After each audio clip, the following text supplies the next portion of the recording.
mà mình tiếng vui mình làm bề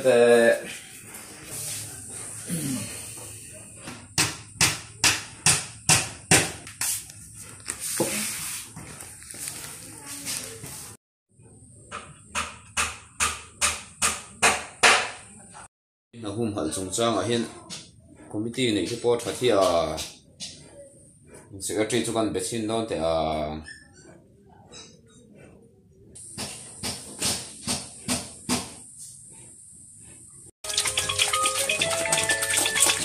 oh hello ole nó cậu đôi nhé Branch committee poi mo tak kan nei thia alom khom mai tin ha te hum hal chu to chu wangin enting ma kan da kam ti mi tu turin committee te po kan ril ru te sengila a thaw me ye phu chairman tuina hum han hi apoi mo ka ti khop me mi puila ma po hian information mang set ti ni sela tin kholaya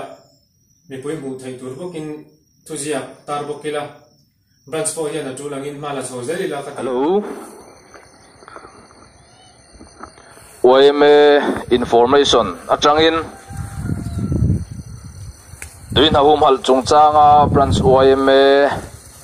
thu chuak mi puitena kan hriat tur tuina hum hal chungchanga branch OMA chuan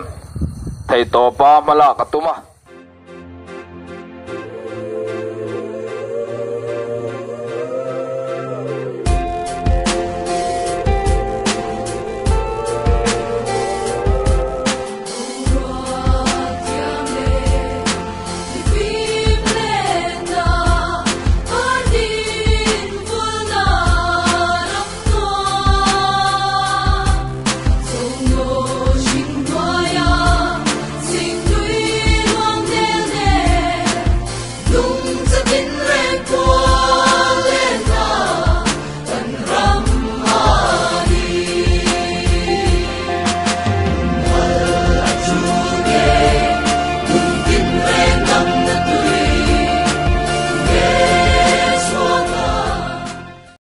kha buin van ei thave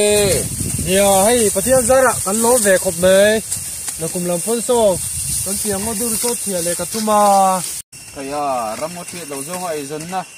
zona bat thave ramngo kan thi hian ti na tem je la sin toina hum halan thing thing hum wa ya ramngo hum halangu